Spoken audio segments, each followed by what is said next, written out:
It is good to sing the songs of the faith, isn't it? The words are embedded deep within our being, within our souls, and they come out as a prayer. And there are a few of you who might have other words going through your head in the past 24 hours. I'm curious if some of you have some of Andrew Lloyd Webber's music running through your head, not from Phantom of the Opera, but from the soundtrack of Joseph and the Technicolor Dreamcoat. I have one song that has stayed with me as a song virus. It's the one that's pretty upbeat. It's pretty peppy. Go, go, go, Joseph, you know what they say. Hang on there, Joseph, you'll make it someday. Don't give up, Joseph, fight till you drop. We read the book and you come out on top.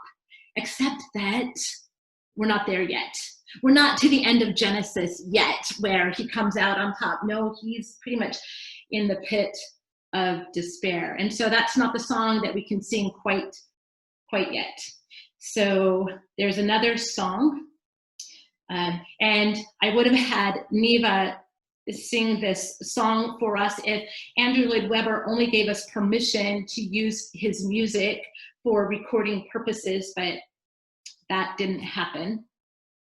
But the words are, close every door to me. Hide all the world from me. Bar all the windows and shut out the light.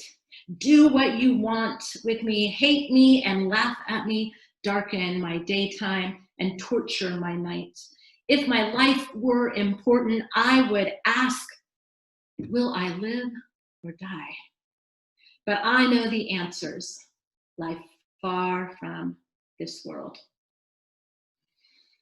So we meet up at the end of chapter 39 with Joseph in prison without much hope of ever seeing his family again, let alone any of his dreams come to pass. How did he end up in what the psalmist frequently calls out as the pit of despair, mired in the depths, mired in the pit? We meet Joseph at the age of 17, the 11th son. We don't know how many daughters, but the 11th son and favorite child of his father, Jacob. We don't really know if Benjamin has been born yet. Favorite child of his father, Jacob, who's had a name change, who is now referred to as Israel, but I may end up using the names interchangeably. It's a recurring theme in the book of Genesis of the younger son being favored, ultimately creating a fair bit of family dysfunction and family strife. You would think that Jacob would learn from his own life experience that playing favorites only wreaks havoc in the family. If you ever see a therapist, one of the things they will most likely ask you, I know this from personal experience and I've heard tell from other people, is that therapists want to know about your family of origin. Tell me about your family of origin. What was it like to grow up in your family? They want to help us realize how growing up in our particular family dynamics impacted our lives as adults.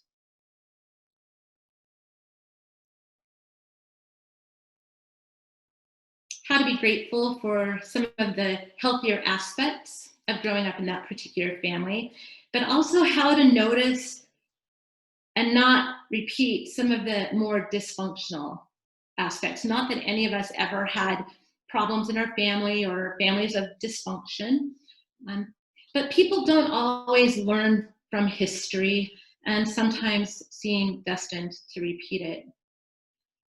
Certainly that was the case with Jacob, repeating the error of favoring one son over all the others, symbolized by gifting Joseph with this special robe. Today, many of us call it the coat of many colors because apparently that's what the King James Version decided to call it. And then Andrew Lloyd Webber picked it up with Joseph in the Technicolor dream coat.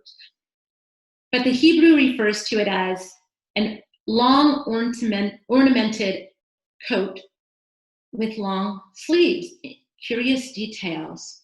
Apparently sleeves were a big deal back then, and throughout history in terms of fashion, sleeves have continued to play a role. I remember one of my favorite books growing up, Anne of Green Gables. What did she want? She wanted a dress with the puffed sleeves. So apparently sleeves are a big deal. It appears that Joseph flaunted his robe when he was with his brothers, and then he started having dreams about a future of a different distribution of power within his family dynamic, with his brothers and his parents all bowing down, subservient to Joseph. And apparently that was the straw that broke the camel's back. It infuriated them, where our scripture says that they could no longer bring themselves to say shalom to their brother. They could no longer speak peaceably to him. Have you ever seen that in families where there is such strife that people cannot even speak peaceably when they are with one another? It went so far that they conspired to kill Joseph.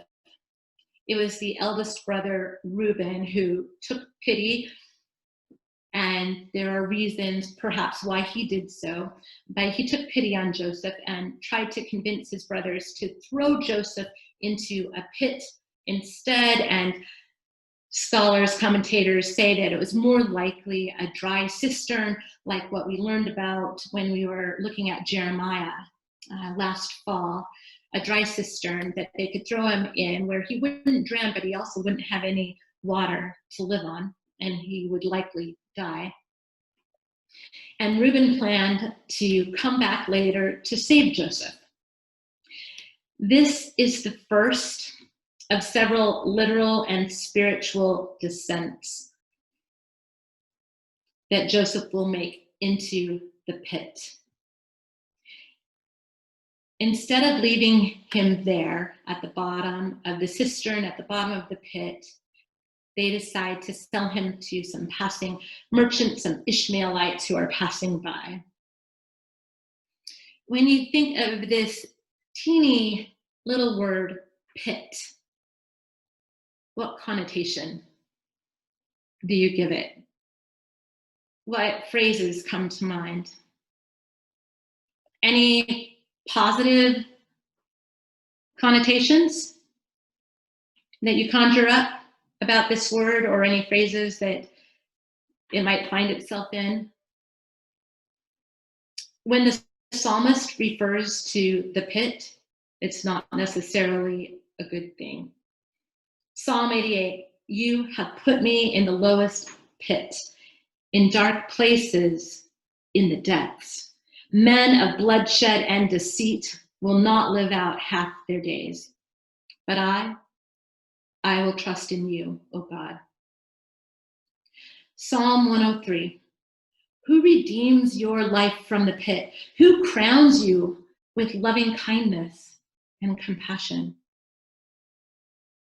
Psalm 143, answer me quickly, O Lord, my spirit fails. Do not hide your face from me, or I will become like those who go down to the pit. And then outside of the Psalms, we hear from Jonah, chapter 2.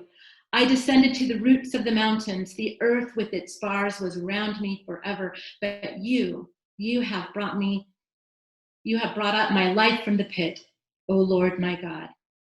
And then from Lamentations, chapter 3. They have silenced me in the pit and have placed a stone on me. Waters flowed over my head. I said, I am cut off. I called on your name, O Lord, out of the lowest pit. So apparently the psalmist has experienced being in the pit of despair, as well as Joseph. And it's hard to say what the low point of Joseph's life was. If you look back over your life, I imagine there are a few places where you could say, oh, that was pretty low. Maybe that experience, that was definitely a low point. But which would we say was the lowest? For Joseph, it could have been the betrayal of his murderous brothers, throwing him in the pit. Or maybe it was dipping his robe in goat's blood to deceive their father into thinking that he was mauled by an animal. Although we don't know if Joseph knows that part of the story. Was it being sold into slavery? Or was it being cast into an Egyptian prison after being falsely accused of attempted rape by Potiphar's wife? Joseph's life was in the pit. You might even say it was the pits. So much for his dreams, or even ever seeing his family again. This pandemic, COVID-19, is causing a few people to be in what the psalmist refers to as mired in the pit, feeling a bit low, off balance, off center.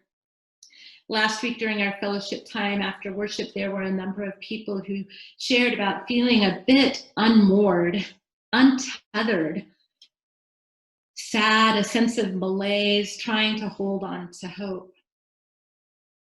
A number of people on any given day may feel like they've lost their bearings in 2020 and may feel a bit mired in the pit. Even former First Lady Michelle Obama recently revealed that because of the pandemic and racial injustice in the United States, she has been experiencing low-grade depression. To be so candid about her mental health is significant because it helps normalize the fact that any one of us can struggle on any given day. According to CNN on August 6th, the pandemic has turned life upside down with people losing jobs, parents worried about how they will manage their kids at home and stay sane in a virtual learning environment. According to a survey from the Kaiser Family Foundation, 1 in 3 adults report symptoms of anxiety or depression. I would anticipate that 1 in 3, while it seems high, is probably understated. We have all had thwarted dreams and plans this year. I imagine there are a few of you who bought a 2020 journal and actually wrote in it on January 1st, setting an intention for what the new year would bring and how you felt that God was leading you in this new year.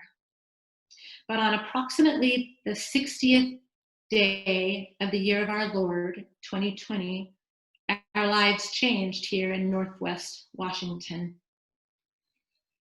It was February 29th when I became aware of it. Leap year, we had just celebrated Win Bjarke's 24th birthday, when reports were coming out from Life Care Center in Kirkland. That very next day in worship on March 1st, we began changing up how we would interact with one another. Some of you were there for that worship experience where we changed how we would receive communion and who would touch it. And even those changes, they were short-lived. Later that month, schools closed. We were worshiping at home. We were staying home. Plans and vacations canceled, some people losing their jobs. And it's all 2020 hindsight now. I don't even think we're in the phase of 2020 hindsight. While in the pit, in prison, Joseph had time for reflection, and he went through what we might call a refining process of humility and suffering, where God was working out God's purposes and growing Joseph spiritually. Joseph was being spiritually formed. Perhaps in this season, in this chapter in our lives, we too can turn to reflection of our lives to allow God's refining process in being spiritually formed. There are a few verses in the Bible that I love to wrestle with or love to hate, even as I acknowledge the truth in them. One of them is from Romans 5 at the beginning of the chapter. Listen to these words from Paul. We gladly suffer. We gladly suffer because we know that suffering helps us to endure, and endurance builds character, which gives us a hope that will never disappoint us. I'm not quite sure of the gladly suffer part, and I definitely think for myself I have enough character. You probably think you've got enough character as well. And while I don't think suffering in itself is a good thing, and I do not believe that God ordains suffering, going through the fire can strengthen us for the journey. And as Paul says, give us a hope that will never disappoint us. Many of you know the name Viktor Frankl, a victim of the Nazis. He spent time in various concentration camps during the Holocaust. Frankl used his training as a psychiatrist and observed in the camps that one of the primary tools of survival was a sense of hope, wherever you could find it, that something worth living awaited them on the other side of imprisonment of the concentration camp. We can't even wrap our heads around what that must have been like, but this is what he determined. He miraculously survived and would go on to develop his theory more fully in Man's Search for Meaning. And so we turn to the psalmist again, where he talks about the pit in Psalm 40. I waited patiently. I waited patiently for the Lord, and God inclined to me and heard my cry. God brought me up out of the pit of destruction, out of the miry clay, and set my feet upon a rock, making my footsteps firm. God put a new song in my mouth, a song of praise to our God.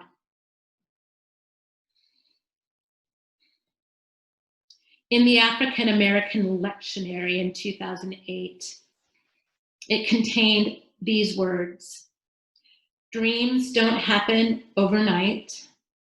There are many midnights to endure. Joseph had to wait and watch, just like the psalmist in chapter 40. We still wait and watch for racism and other forms of discrimination to be eradicated. This is from the African American lectionary 12 years ago. We are still waiting. We still wait for restructuring of the prison system, where a disproportionate number of African American men reside compared to other ethnic groups. We still wait for peace on our streets rather than insane violence. We still wait for affordable healthcare. We still wait for the same quality of educational resources for inner city children as for other children. We still wait, even though it is not easy. But even as we wait, we hold on to God's unchanging hands and sing in the words of the South African freedom song, freedom is coming. What song do we sing?